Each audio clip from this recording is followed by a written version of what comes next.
Assalamualaikum warahmatullahi wabarakatuh. Ustaz. Ya, waalaikumsalam warahmatullahi wabarakatuh. Alhamdulillah akhirnya bisa ngobrol-ngobrol lagi nih, Ustaz. Karena memang banyak sekali, permasalahan hidup yang dialami oleh jamaah atau saya juga di dalamnya tentang kebingungan bagaimana menjalani hidup ini. Oke, Padahal kan, teorinya sudah jelas, Al-Qur'annya sudah jelas, tetapi banyak sekali kebingungan-kebingungan dalam menjalaninya. Nah, dari beberapa tema yang sebelumnya pernah kita bahas, pada tema saat ini, saya ingin membahas yang masih berkaitan dengan keluarga, baik. yaitu tentang, perceraian, Ustaz. Eee, Terkait dengan case-case seperti itu, kan perjodohan itu tidak disukai maaf, perceraian itu kan tidak disukai oleh Allah gitu ya. Iya, Gimana sih sebenarnya prinsip-prinsip apa yang harus kita miliki dalam mengantisipasi hal tersebut? baik. Assalamualaikum warahmatullahi wabarakatuh. Waalaikumsalam. Bapak Ibu jamaah yang dirahmati Allah, alhamdulillah sekarang kita akan membahas kenapa orang itu bercerai, ya. Tapi pertanyaan saya, kita ambil benang merahnya dulu ya Ustaz Anas. Perceraian itu takdir atau pilihan? Pilihan. Pilihan ya. Berarti kalau memang pilihan, tinggal bagaimana kita bersikap. Ya, kalau memang pilihan. Kalau takdir kan kita tidak usah lagi bicarakan, oh takdir kan. Tapi insya Allah yang namanya perceraian adalah pilihan. Makanya Allah tidak menyukai karena memang itu bukan pilihan Allah. Tapi kondisi dan situasi sekarang kan banyak faktornya ya. Misalnya seorang suami tidak menafkahi atau misalnya kadang-kadang suami KDRT dan lain-lain. Makanya yang kita bahas adalah sikap seperti apa yang harus kita lakukan. Minimal meminimalisir agar perceraian itu tidak terus sering terjadi. Karena ini terjadi semua. Betul. Bahkan banyak jamaah yang curhat-curhat itu seperti itu. Baru nikah setahun, 2 tahun, akhirnya terjadi perceraian. Oke. Jadi saya ulang dulu ya. Jadi perceraian itu adalah pilihan. Pertanyaan kedua, biasanya apa yang menjadi penyebab orang itu bercerai? Biasanya ketidakcocokan. Baik. Nah, sekarang saya tanya, yang namanya suami istri menikah itu memang dasarnya cocok atau memang awalnya dari tidak cocok? Awalnya pasti tidak cocok. Karena pernikahan Allah buat memang untuk saling mencocokkan. Berarti kita bicaranya adalah bagaimana memilih pasangan agar pasangan itu meskipun kita tidak bisa memprediksi ke depannya, supaya minimal meminimalisir saat setelah menikah tidak terjadi perceraian. Kan begitu aja sebenarnya. Jadi di awalnya dulu nih kita. Ya, tapi kalau misalnya memang sudah terjadi tinggal kita mengolah. Kan itu poinnya, fasenya bagaimana supaya saat proses pernikahan itu kedua pasangan bisa saling memahami. Oke ya, tapi kita garis bawahi dulu ya bahwa perceraian itu adalah pilihan. Nah, sekarang kita evaluasi. Sebenarnya kan orang bercerai itu kalau saya perhatikan karena tidak pahamnya tugas seorang suami apa dan tugas seorang istri apa. Kan kalau keluarga itu sebenarnya kalau diskupkan kecil kan suami dan istri saja kan. Kalau kalau anak kan cuma mengikuti saja. Nah, sekarang tinggal pertanyaannya tugas suami apa, tugas istri apa. Ketika nanti misalnya dua tugas ini tidak ideal, maka kita balikan lagi dengan ilmu yang selama ini kita sampaikan. Oke, menurut Ustaz Anas tugas seorang suami itu apa? Suami memimpin. Ya udah 66 ayat 6 ya. Surat 66 ayat 6. Tugas seorang suami itu dalam Al-Qur'an adalah ini adalah tugas yang sangat penting yang harus disadari dulu oleh seorang suami. Apa tugas seorang suami? Surat 6 Al-An'am ayat 6. At-Tahrim 66 Oh, surat 66. ayat 6. Surat 66 ayat 6. Ya, Wahai orang-orang yang beriman, peliharalah dirimu dan keluargamu dari api neraka. pelihara dirimu. Ini Allah menunjuk kepada siapa? Pada suami. Kepada suami. Pelihara dirimu berarti suaminya, terus Dan keluargamu berarti dari istri dan anaknya kan? istri dan anak. Oke. Dari api neraka yang bahan bakarnya adalah manusia dan batu. Oke, berarti tugas utama seorang suami adalah melindungi keluarganya, ya kan? Dari tanda kutip kesesatan, ketidaktaatan kepada Allah agar semua keluarganya selamat untuk masuk surganya Allah. Makanya figur suami adalah figur pemimpin yang tadi dijelaskan. Berarti sekarang sikap-sikap apa yang harus dilakukan ketika kita sebagai seorang suami agar bisa menyelamatkan keluarga atau anak istri kita ke dalam neraka kan, supaya tidak terjerembab. Baik, lalu yang tugas istri apa Ustaz Anas? Mengikuti. Oke, tugas istri adalah sebagai makmun surat 66 ya, Heeh. ayat 10 dan ayat 11. Surat 66 masih surat At-Tahrim Iya, ayat 10 dan 11. oke. Allah membuat perumpamaan bagi orang-orang kafir, istri Nuh dan istri Lut. Keduanya berada di bawah pengawasan dua orang hamba yang soleh di antara hamba-hamba kami. Lalu kedua istri itu berkhianat kepada kedua suaminya. Tetapi kedua suaminya itu tidak dapat membantu mereka sedikit pun dari siksa Allah. Oke. Dan dikatakan kepada kedua istri itu, masuklah kamu berdua ke neraka bersama orang-orang yang masuk. Istri Lut, istri Nuh masuk neraka gara-gara tidak taat kepada suaminya atau mengkhianati suaminya. Baik, lalu yang 11-nya? Ayat 11-nya, dan Allah membuat perumpamaan bagi orang-orang yang beriman. Ini kebalikannya nih. Ya, Istri Firaun. Ketika dia berkata, ya Tuhanku, bangunkanlah untukku sebuah rumah di sisimu dalam surga. Dan selamatkanlah aku dari Firaun dan perbuatannya. Dan selamatkanlah aku dari kaum yang zalim. oke, berarti kalau kita simpulkan semua, tugas istri dan tugas suami itu kan simpel dalam keluarga itu. Ada yang ditaati, ya kan? Berarti yang ditaati adalah istri kepada suami. Lalu ada yang memang suami harus pun mentaati aturan-aturan yang Allah berikan kepada istrinya. Suami harus fokus untuk bagaimana menyelamatkan keluarganya. Istri harus mengikuti taat kepada suami dalam rangka mendukung agar keluarganya terselamatkan. Kan begitu Ustaz? Oke, sedikit Ustaz. Jadi ketika tadi di awal Ustaz menyampaikan istri dan anak-anak harus taat kepada suami. Betul. Biasanya pada umumnya itu konteksnya maka suamilah yang membuat aturan. Ternyata Iya. ada ya, tetapi suami yang taat kepada Allah. Artinya segala aturan-aturan yang dibuat oleh suami itu adalah aturan-aturan yang sesuai dengan Oke. Allah itu membuat aturan nggak dalam rumah tangga? Membuat. Makanya fokusnya adalah istri dan suami itu harus mengetahui dulu aturan-aturan apa yang harus dilakukan. Tugas apa sebagai suami ketika taat kepada Allah dan tugas apa seorang istri ketika dia taat juga kepada Allah. Kan semua sentralnya kepada Allah. Nah, tinggal suami dan istrinya hanya menjalankan perintah-perintah Allah dalam rangka menuju ketaatan. Kalau suami Allah perintahkan untuk menjaga keluarga dan anaknya dari api neraka, berarti suami itu fokus seperti itu. Kalau istri ternyata fokusnya untuk taat kepada suami karena menjalankan perintah Allah, maka istrinya fokus kepada itu. Ini kondisi ideal dulu ya kita bicara ya. Berarti sebenarnya kalau misalnya sistem ini berjalan kan harusnya tidak ada perceraian. Harusnya, betul nggak? Nah sekarang kenapa terjadi perceraian? Pasti kita balik saja. Mungkin ada suaminya yang tidak taat dan ada istrinya pun yang tidak taat. Akhirnya muncullah permasalahan di mana teguran ini Allah berikan supaya mereka kembali lagi untuk menuju ketaatan kepada Allah. Ustaz bicara taat tidak taat. Contohlah konteksnya istri, Oke. istri tidak taat. Nah ini bahasa taat ini kan sebenarnya lebih tepatnya kepada Allah lah. Ini sebenarnya taat kepada suami atau taat kepada Saya Allah? tanya, taat itu terpaksa atau kesadaran? Kesadaran. Harusnya kesadaran, meskipun diawali dari paksaan, benar nggak? Nah sekarang saya tanya, seorang suami itu sadar nggak bahwa dia harus melindungi keluarganya? Ada yang sadar dan yang tidak. Nah itu dulu ya, jadi kalau taat terlalu umum, tapi kita spesifikkan saja ya. Berarti tugas suami itu adalah melindungi keluarganya. Pertanyaan kedua, seorang istri itu sadar nggak dia harus mengikuti suaminya? Ada yang sadar dan yang tidak. Nah makanya saya sering diundang itu khitbah nikah rumah tangga itu. Jadi saya tidak bicara dulu masalah pasangannya, tapi bicara dulu masalah aturannya ini. Ternyata aturan suami memang harus melindungi keluarganya. Aturan istri harus mengikuti apa yang suami lakukan dalam rangka melindungi keluarganya. Berarti saya tanya, dasarnya itu karena keinginan pribadi atau hanya menjalankan apa yang Allah perintahkan? Harusnya hanya menjalankan. Jadi silakan semua tugas itu dilakukan. Tapi dasarnya karena kesadaran menjalankan perintah Allah.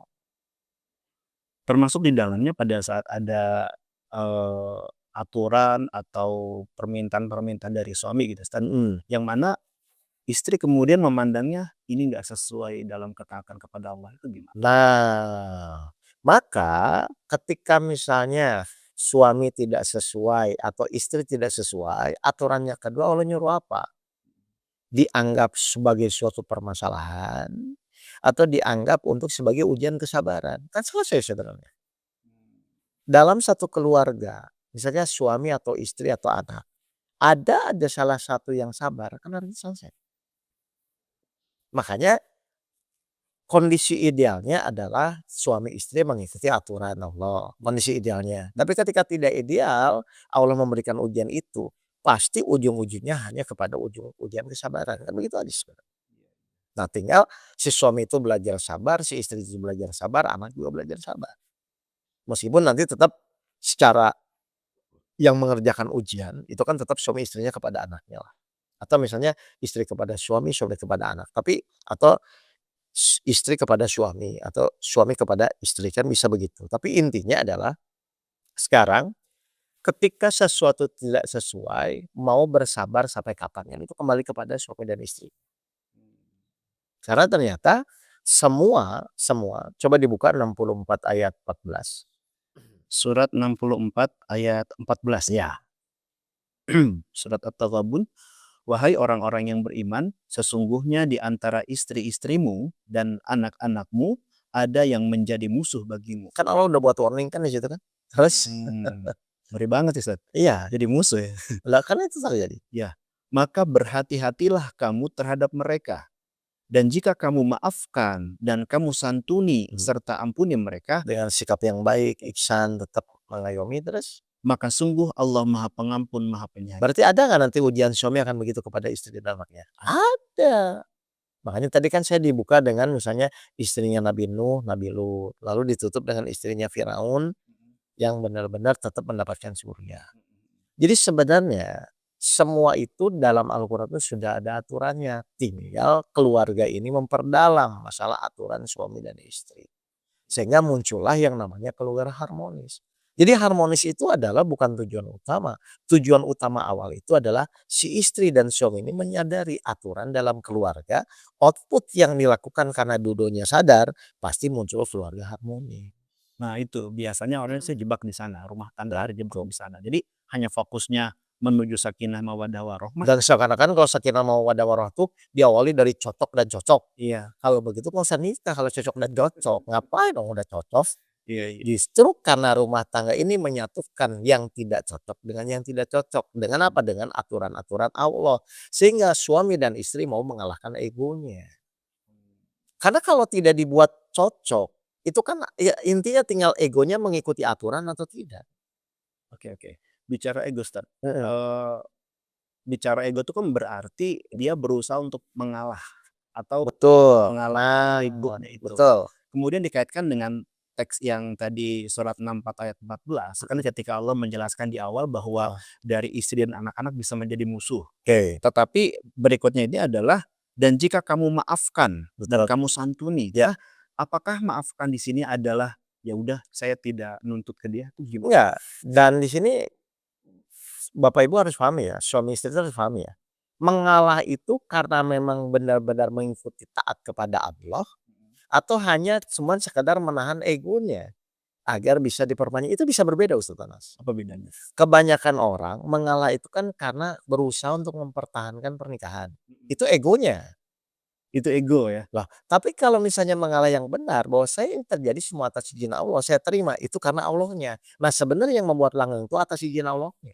Bukan mengalah karena saya saling pengertian dengan suami dan istri. Karena mengalah itu ada batasnya manusia itu kalau tidak dilibatkan kepada izin. Ngerti nggak maksud saya? Iya. Jadi silahkan mengalah tapi ini semua terjadi atas izin Allah. Silahkan berusaha meredam tapi semua ini karena Allah. Karena kalau tidak dilarikan karena Allah, dasarnya manusia pasti ada batasnya, ada limitasi. Iya, artinya makanya akhirnya kadang-kadang suami istri meledak kan. Saya udah nggak tahan lagi karena memang dasarnya bukan karena Allah. Ketika kejadian itu terjadi. Makanya di sini perlunya ilmu untuk memahami itu seperti itu. Ini penting, Ustaz. Lalu bagaimana agar kita bisa menyadari bahwasanya ternyata selama ini yang aku ikuti adalah ego aku nih. Betul. Bukan izin Allah. Itu bagaimana? Dan efek ego itu kan memendam, akumulasi. Tapi kalau efek melihat izin Allah itu kan biasanya hilang. Sehari, 2 hari, seminggu itu biasanya hilang. Tidak Artinya ada rasa dendam. ya tidak. Jadi meskipun berbuat seperti apa tetap ketika suami atau istri melihat semua terjadi atas izin Allah, dia akan jadi tenang. Dan dia tidak akan ada pamrih untung rugi, "Oh kemarin dia terus yang marah, sekarang saya dong." Nggak akan begitu nanti. Karena biasanya kalau rasanya bukan kepada Allah, hanya kepada misalnya menahan diri, itu nggak bisa. Iya. Nah mudah-mudahan pasangan-pasangan keluarga ini dengan melihat podcast ini, harus mulai menyadari ya bahwa sesuatu apapun, kesabaran apapun, akan bermanfaat kalau semua dilibatkan kepada izin Allah. Ustadz, biasanya kalau yang tadi dibahas itu kan lebih kepada rasa yang dihadirkan antara, kesadaran izin Allah atau, wah ternyata ini mengikuti ego. Betul. Pada saat kita sudah menyadari, wah ternyata aku mengikuti ego, Hmm. ingin sekali beralih menjadi menyadari izin Allah tapi kok sulit. Ya. Apakah di situ mungkin ada, Cara. doa yang harus kita baca, Oh. cara atau latihan yang harus kita lakukan? Doa yang terbaik itu adalah setelah berdoa melakukan latihan. Ya Allah, saya ingin mobil, saya ingin mobil. Tapi kalau tidak ke arah menuju arah untuk misalnya menabung, terus berikhtiar, yang akan ketemu juga kan. Ya Allah berikan saya kesabaran. Oke Allah berikan kesabaran, tapi apakah instan atau dia harus berlatih? Maka di depan dia suami atau istri atau anaknya menjadi sarana kesabaran dalam rangka doa dia minta kesabaran. Jadi sebenarnya semua itu kalau misalnya orang itu menyadari, ya ketika dia minta kesabaran, ketika dia minta keharmonisan, kan pasti akan Allah latih, nggak mungkin instan. Oke. Jadi intinya kita hanya men-switch saja yang dari yang awalnya memenangkan diri kita itu adalah ego, kemudian di situ kita ada menahan emosi, kita switch menjadi ke Allah, izin Allah gitu ya. Sebenarnya gini, kan tadi saya bilang semua kejadian yang menimpa diri kita kalau hanya Bapak Ibu lihat kejadiannya, hanya lihat orangnya, egonya tidak akan berubah. Tapi ketika misalnya Bapak Ibu usaha paham bahwa kejadian ini terjadi semua atas izin Allah, minimal izin ya Allah itu menekan merubah ego yang selama ini tidak menerima menjadi menerima. Iya. Kan kalau berhubungan dengan Allah kita mau apa? Iya. Setinggi apapun ego orang ketika misalnya kita tahu bahwa ini sudah diuji, sudah terjadi, kan dulu kita mau apa? Makanya pemahaman-pemahaman ilmu itu harus begitu. Jadi ego akan bisa berubah kalau kita berlatih. Tapi kalau ego cuma misalnya saya ingin sekedar tahajud, tapi nggak tahajud-tahajud, yang akan berubah egonya. Tapi ketika saya ingin sholat tahajud, maka saya paksa diri saya untuk sholat tahajud secara istiqomah, insya Allah kan ego saya jadi terlatih. Sama dengan istri atau dengan suami. Saya ingin sebagai istri yang sabar, saya ingin sebagai suami yang sabar. Ya harus berlatih ya, dengan siapa ya? Dengan suami dan istrinya itu. Tapi orang kadang-kadang tidak menyadari. Berarti semua di depan mata kita, anak, istri, suami kita, itu sebagai sarana atau sebagai masalah? Sarana. Kalau dianggap sarana berarti egonya turun. Kalau dianggap masalah berarti egonya meningkat. Karena kan ego itu sesuatu yang berkaitan dengan keinginan kita. Lalu di depan kita tidak sesuai dengan apa yang kita inginkan kan. Makanya egonya muncul. Tapi kalau kita tidak sesuai dan ini semua terjadi atas izin Allah, maka egonya turun. Kan begitu harusnya. Iya. Oke Ustadz, saya langsung, membicarakan tentang kekinian yang Oke. kenapa sih perceraian itu terjadi? Ya, biasanya pertama itu terjadi karena perselingkuhan. Oke. Nah, itu terus bagaimana sikap ya selingkuh itu kan bisa dari yang melakukan suaminya atau istrinya. Pasangan yang diselingkuhi itu apa sikap yang harus dilakukan? Saya tanya, kalau dari awal suami istri itu menurunkan ego, terjadi nggak perselingkuhan? Enggak. Kan perselingkuhan terjadi itu misalnya karena tidak diperhatikan, betul nggak? Karena tidak dihargai, akhirnya cari penghargaan di luar, kan begitu kan? Tapi kalau misalnya sudah saling menurunkan ego, harusnya nggak ada. Jadi sebenarnya intinya cuma itu. Kalau sudah terjadi perselingkuhan itu. Kalau sudah terjadi perselingkuhan, ya tinggal egonya mau memaafkan atau tidak. Kalau tidak memaafkan? Ya sudah bercerai saja, kan ngapain? kan, kan ini seperti itu. Jadi semua yang terjadi dalam kondisi ini adalah suka tidak suka, semua manusia itu kan ujian di egonya.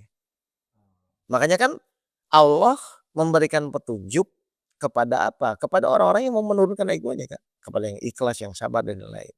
Jadi semua permasalahan dimunculkan itu dari ego manusia, dari hawa nafsunya manusia. Iya iya. Coba aja perhatikan. Dan Allah memang menaruh nafsu dalam diri manusia memang untuk menguji itu. Ego ya. Lah iya kan. Dan iblis aja turun kan memang gara-gara egonya kan. Ustadz, tadi ketika spontan tadi kan, Mhm. misalkan istrinya tidak memaafkan, ya udah cerai saja. Tapi kan cerai itu tidak disukai sama Allah. Lah daripada dalam proses perjalanan jadi tidak jadi ibadah, ya kan berarti kan suami terus dijadiin beban.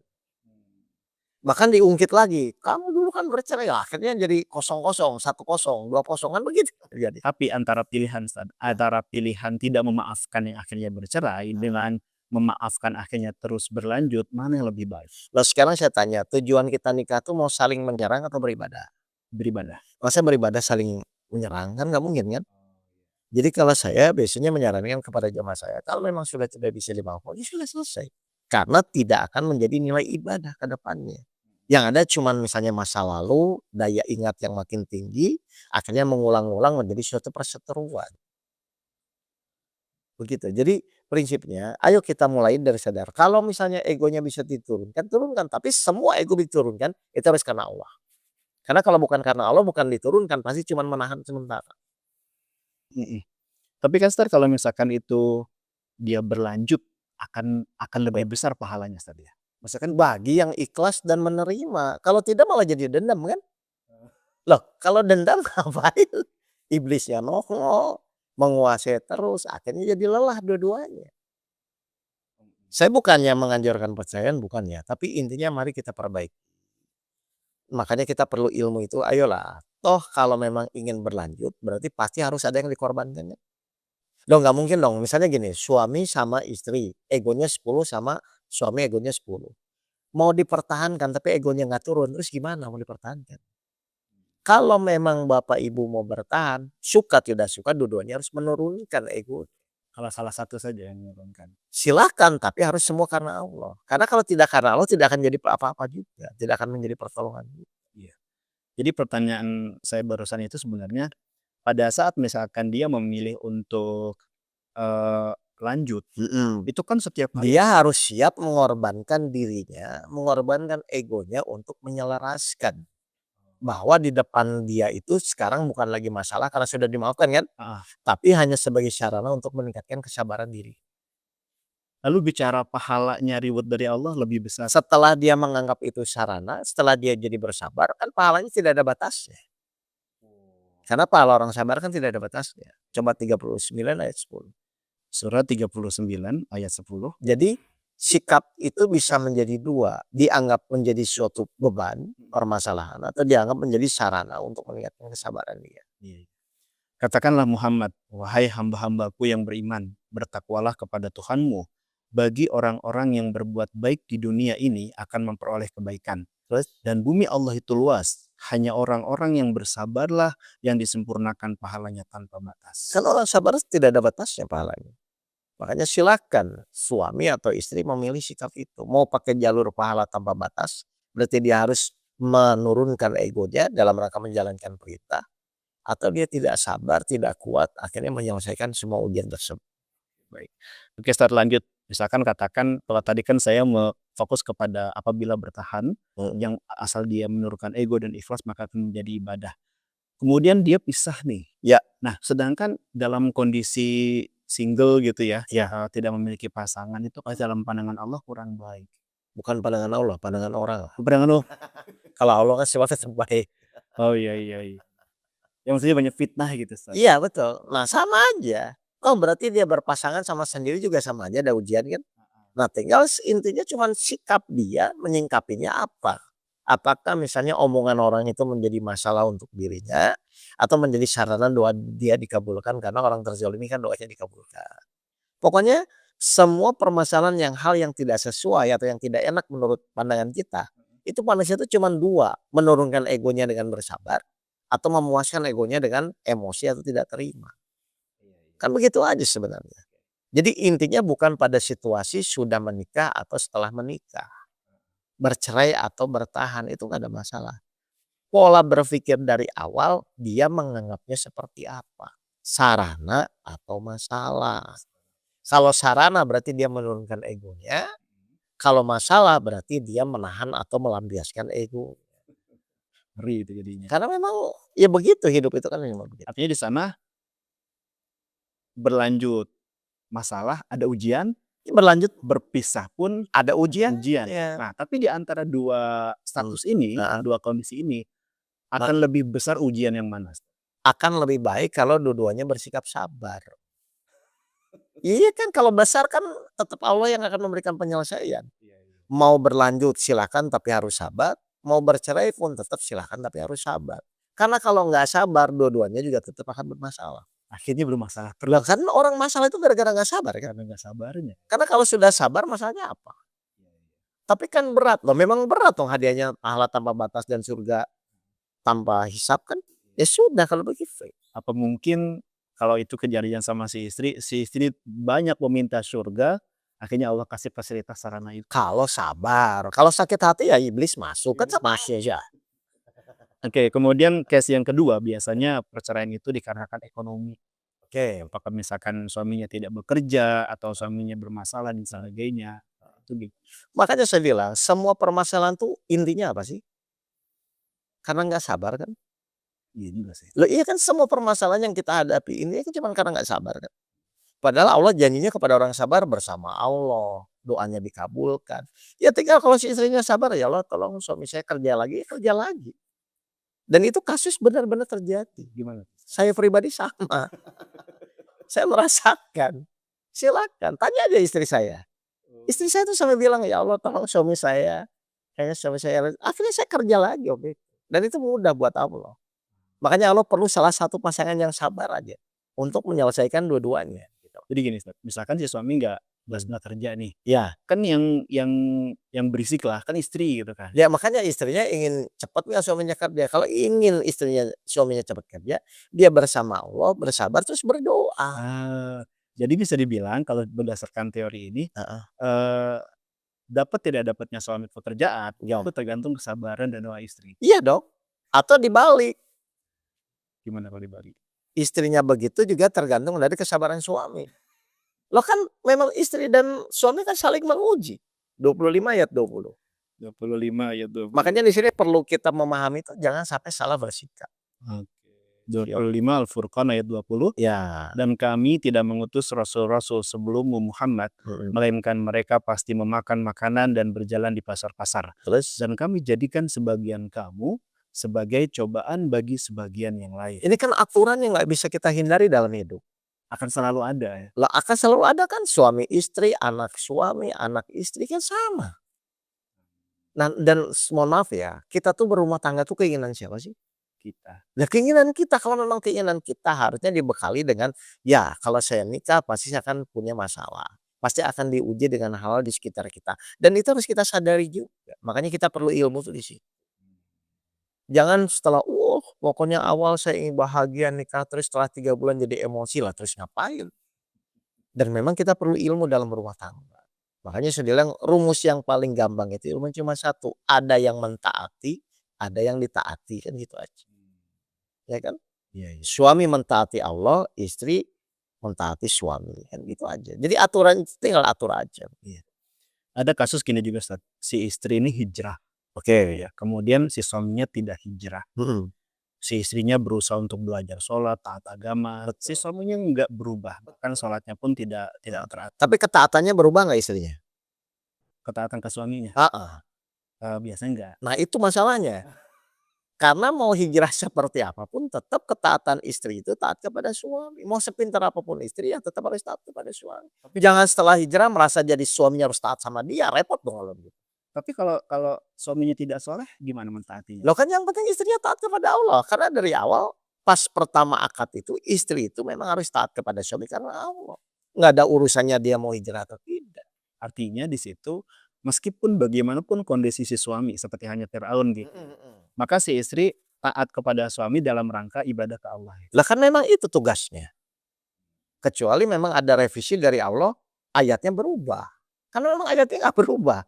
Bahwa seorang istri itu memang menjalankan perintah ibadah menikah dengan suami itu berdasarkan ketaatan dia kepada Allah. Dan perintah Allah adalah taat kepada suaminya.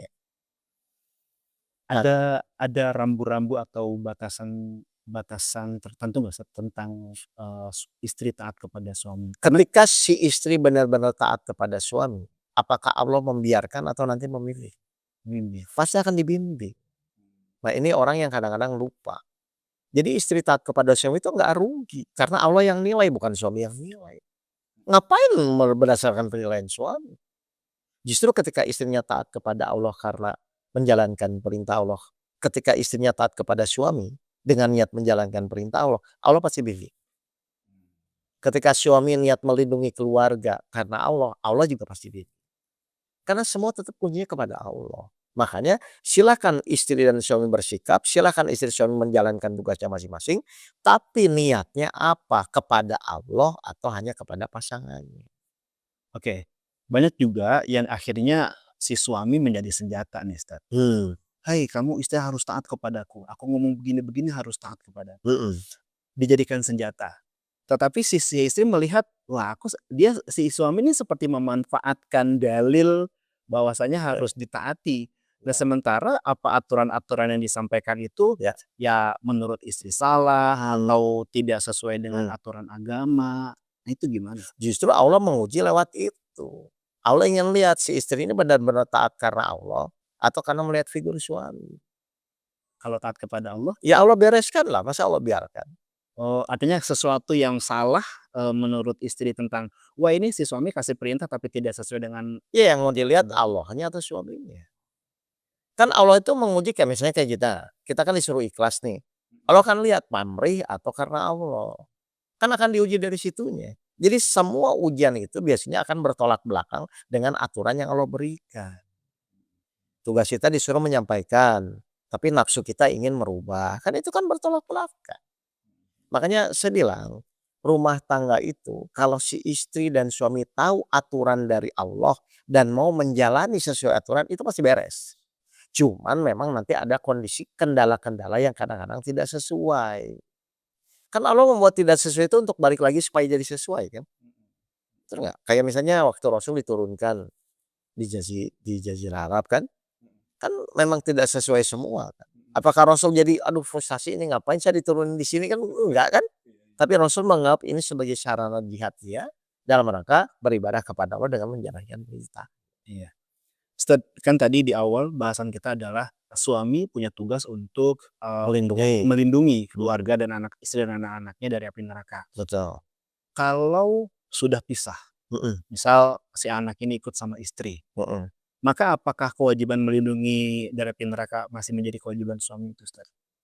Ya pokoknya prinsipnya bukan istri aja, bukan istri kita aja, orang lain aja kan kita tetap berusaha untuk menasihati dan melindungi kan. Paham nggak maksud saya? Iya iya iya. Bukan sebatas, oh setelah nggak istri jadi nggak melindungi, kan nggak begitu, saling menasihati dalam kebenaran dan kesabaran kan. Ya tetaplah sebagai tanggung jawab sebagai kita manusia, tetap harus menyampaikan. Kalau ada yang salah ya kalau kita paham memang harus diluruskan ya kita luruskan gitu loh saudara. Tidak sebatas, oh sekarang kalau udah nggak jadi istri saya nggak lindungi ya nggak begitu juga lah. Kan saya juga kan menyampaikan kepada semua jamaah kan ke istri saya aja. Iya. Oke Ustaz, terakhir mungkin bisa kasih nasihat untuk orang-orang yang mungkin saat ini sedang dalam kondisi berada dalam pilihan antara lanjut atau tidak. 16 ayat 52 silahkan. Surat 16 ayat 52. Ya, jadi semua itu berawal dari sini ya. Orang bermasalah tidak bermasalah itu dari sini. 16 An-Nahl ayat 52. Ya, apa kata Allah? Dan miliknya meliputi segala apa yang ada di langit dan di bumi. Terus? Dan kepadanya lah ibadah dan ketaatan selama-lamanya. Nah, dan kepadanya lah Allah ibadah dan ketaatan selama-lamanya. Berarti memang dari awal kita lahir sampai nanti kita meninggal, Allah cuma menyuruh kita taat kepada apapun yang Allah perintahkan. Silahkan sekarang pilihannya kepada pasangan itu mau menganggap ujian itu sebagai sarana ketaatan atau sarana sebagai permasalahan yang selama ini kita hadapi. Jadi sebenarnya sederhana kok. Orang tuh cuma disuruh taat, cuman untuk disuruh taat Allah ngasih ujian. Pasti ya. Ya pasti kan memang kan. Nah orang ketika dikasih ujian fokusnya bukan ketaatan, tapi fokusnya adalah bagaimana menguaskan egonya. Kayaknya hancur. Akhirnya hancur. Jelas ya Ustaz Alex ya? Jelas, terima kasih Ustaz. Semoga ini bisa menjadi pencerahan buat jamaah nih. Insya Allah. Ya. Terima kasih Ustaz. Assalamualaikum warahmatullahi wabarakatuh. Waalaikumsalam warahmatullahi wabarakatuh.